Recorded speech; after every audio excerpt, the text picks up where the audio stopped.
Hello, everybody. Welcome to another episode of Indie is In.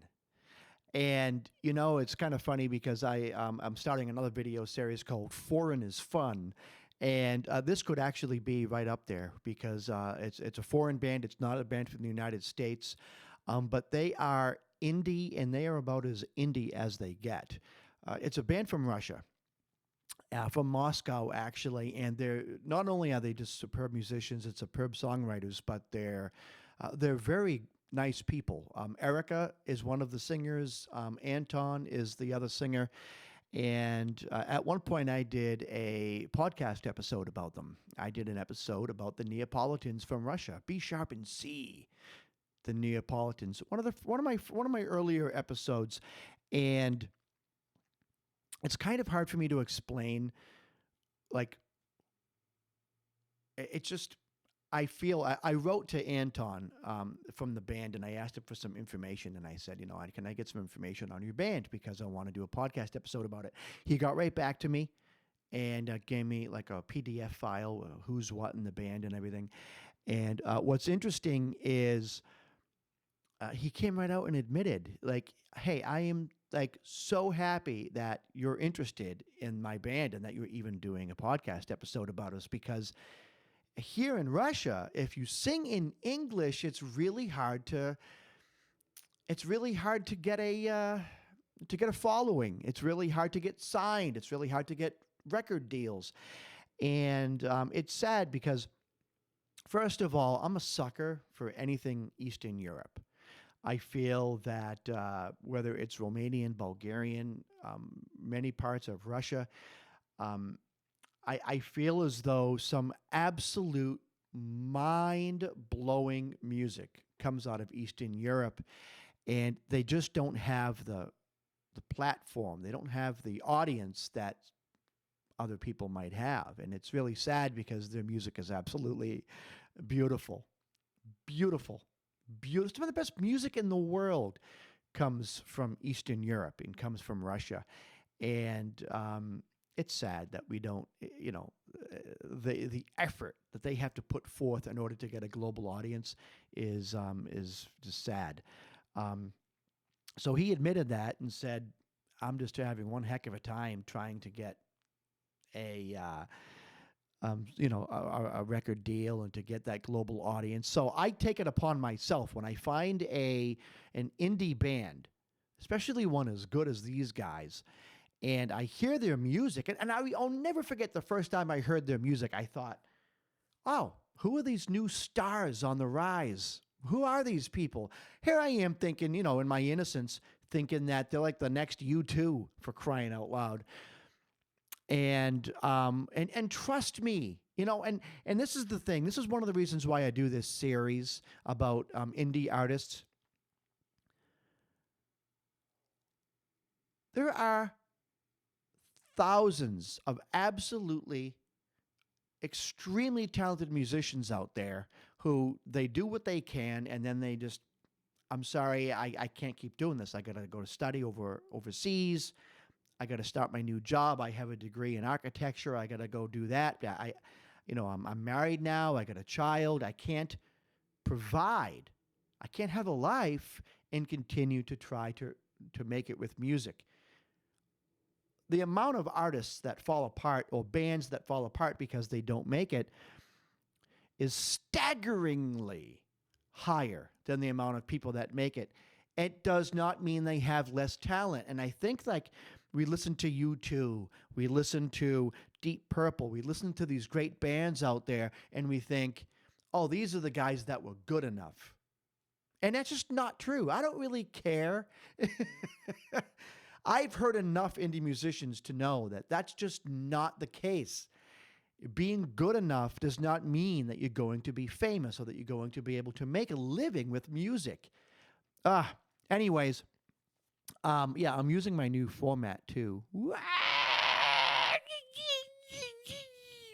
I'm using this new format. I'm using open source um, software to record these videos, and I feel like it's better than what I was doing. And I would love to get any feedback from you, the audience. But let me go down. I'm just going to get right into this band, right into this music, because there's so much to be heard. So let's get started. This is the band, the Neopolitans, as you can see by the upper left-hand corner. The Neopolitans, the song is Slow Motion. Um, yeah, let's listen to this song.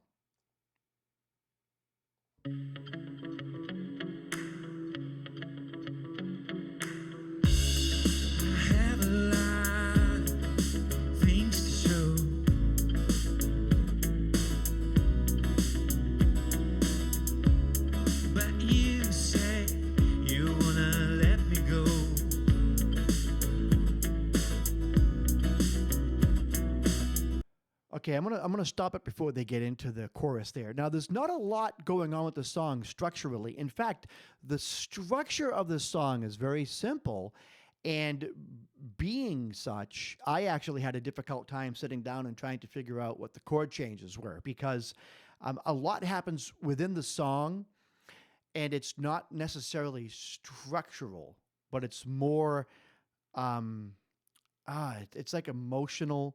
It's with the talent of their voices. It's with the way they chose to play the chords, because I believe it's like C sharp minor, and then it goes like A, B, C sharp minor, and then when they go to the chorus, it's like F sharp and then A and F sharp and A or something like that.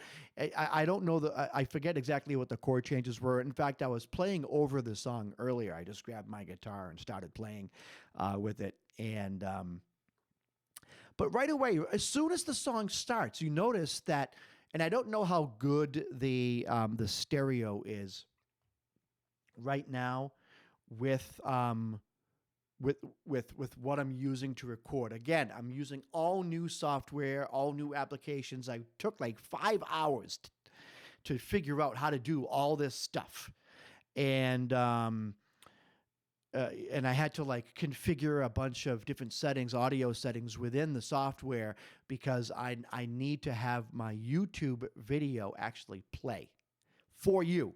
And this OBS, this open source software that I'm using, when you play like YouTube, it does not automatically record. So I had to do all this stuff. So I hope the sound quality of the music is good enough for you, but I hear it nice and crisp.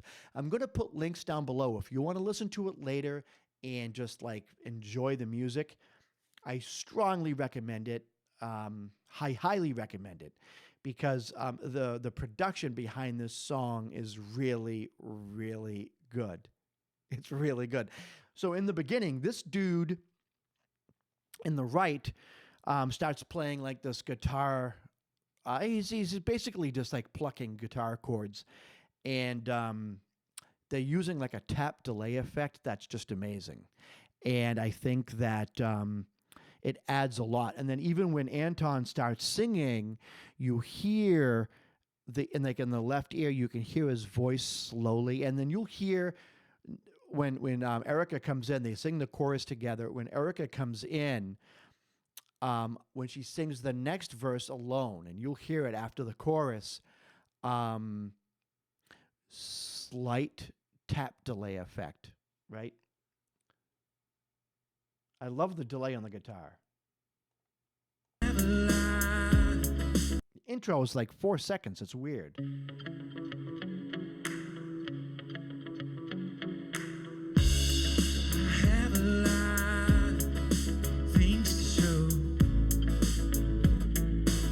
Chords are so nice. They're played nice.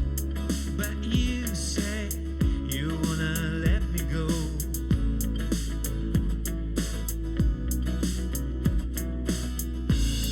I lost my way. I love how they sing the chorus together.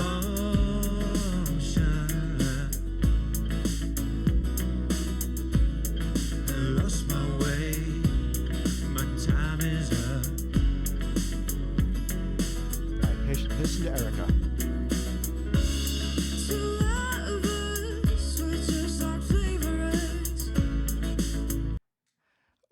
Okay, so I have to say, when she first comes in, and I love the whole band. I love everyone in the band. I love what they're doing. Anton, his voice is amazing. When Erica starts singing, it's magic. It's simply magic. Not only is her voice just so beautiful, but the effect so slight in the left ear. Do you hear a delay effect? And it's ah.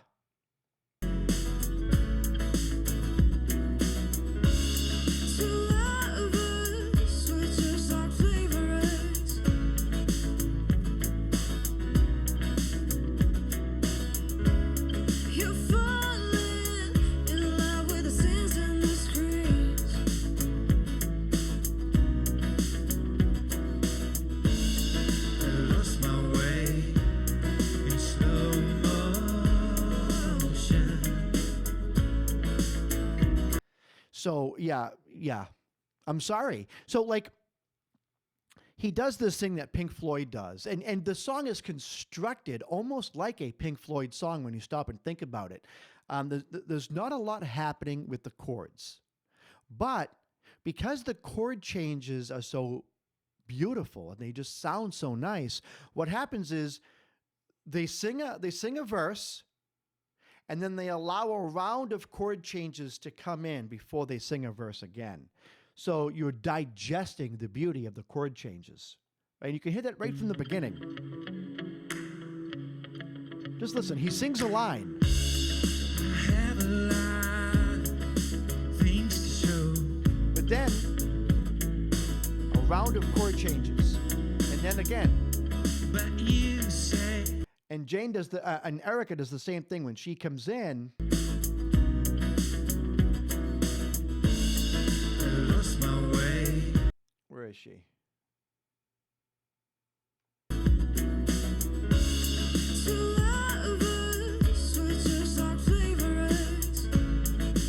Chord changes. You hear that? They're letting you digest it.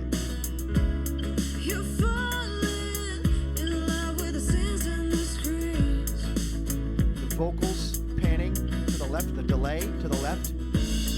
I lost my way in slow motion. There's a little bit more now going on with that guitar plucking. I lost my way. The feeling is. Oh, I love that keyboard sound.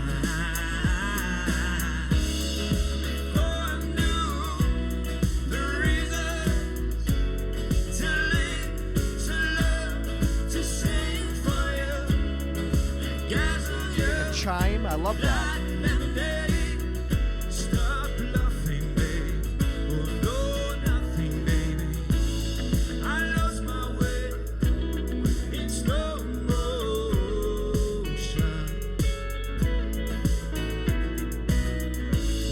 I lost my way. My time is up.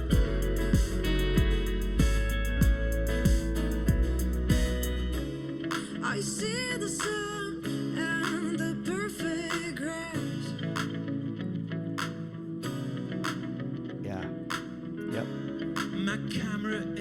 So they each take a turn. So this song let me just move my ugly face. This song is not even 4 minutes, right? It's 3 minutes and 54 seconds. If you look and see all that they're doing now, the structure is the structure of the song, because of there are not a whole lot of chord changes. What's happening is it's subtle when the song changes, and you can hear like that they both started singing. They sang with more intensity, and then after like this bridge, baby, I lost my way in slow motion. There's a little bit more going on with the guitar here. I love the delay on that acoustic, that lead acoustic. But now listen. I see the sun and the perfect grass. No bass, just the clap. My camera is just like she sings a line, he sings a line. There's still no bass, not a lot going on. But now, I lost my way The structure, the construct of the song is so nice. I lost my way. The feeling is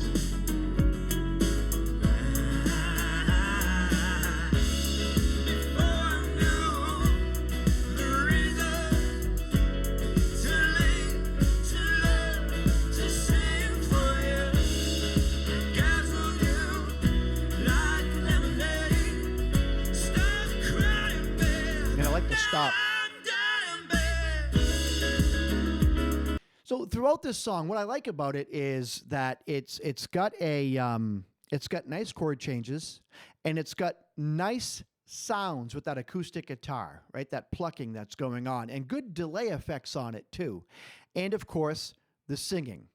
So they took a song that has a seemingly simple construct, or it's a very simple construct, and they're highlighting certain things at certain moments, like right after that stop, and then the song comes in, you hear the guitar, that echo on the guitar come back. To love, to sing for you.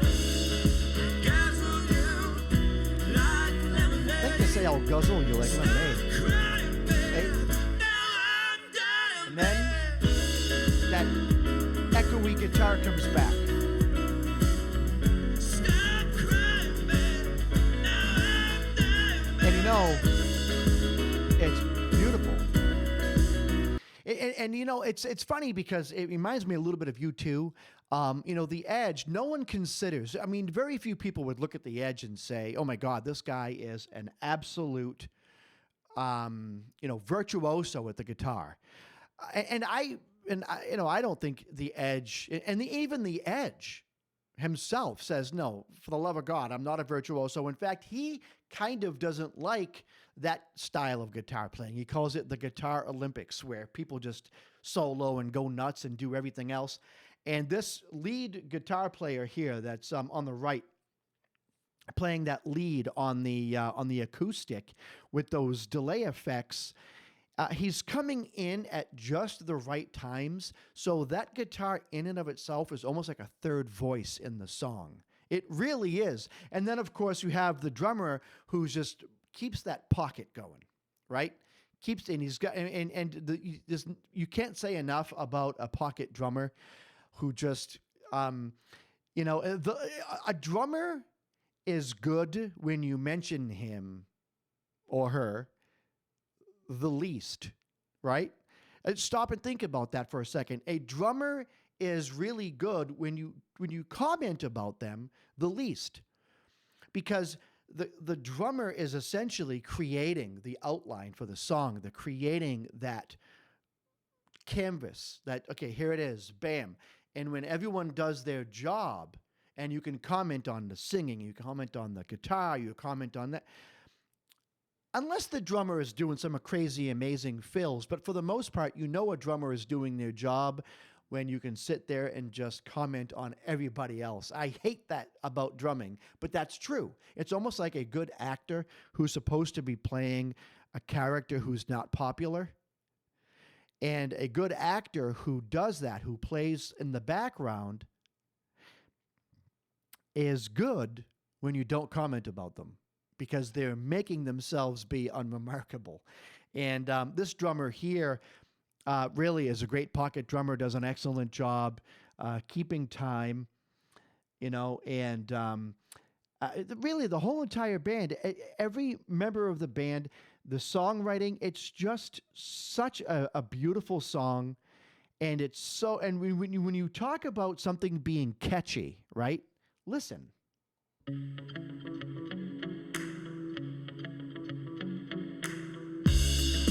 5 seconds that was. Dun dun dun dun dun dun dun dun dun dun dun dun dun dun dun dun. 5 seconds. 5 seconds. And you're caught. You're like, wow, this is awesome. And then the whole song just starts off. Everything about it is just perfect. Again, my favorite part is when Erica starts singing.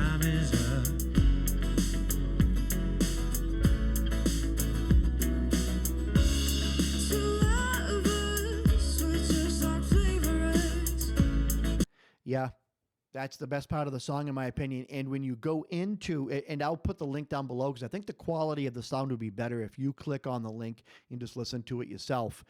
Um, you'll hear the clarity and the subtlety of her voice in the left ear. So, and they do this. The way that the song is produced and engineered is perfect because they leave enough space throughout the studio, throughout the headroom of the studio. So the music is here, right? The music is here. But then when she starts singing, you hear her delay, you hear the echo of her voice down here, right? So it's really something when you stop and think about it. The song is just not written beautifully. It's structured, arranged, and recorded and engineered beautifully. So I'll put all the links down below. Again, I don't own the rights to any of this stuff here, so I'll put all the links down below to their band, to this song, and I hope that they listen to that they see this video. I hope that they um, can at least take some solace in knowing that they do have fans in the United States. I don't know how many. But I've introduced this band to a lot of people, and there's no one that I've introduced this band to that said, "Oh yeah, it's just okay." Even my wife. I was preparing for the podcast today, and I had the song playing in the background, and I was playing guitar to it and stuff. And even my wife was like, "I can't believe how catchy that is." And it's that first 4 seconds of the song. If you can catch someone in 4 seconds, you're doing something right, So, anyways, I'll put all the information down below. I'm beginning to ramble right now, so I'm going to stop rambling. Listen to the Neopolitans. Let me know what you think about the music. And again, this is Artie Astor. I thank you for listening to this episode of Indie is In.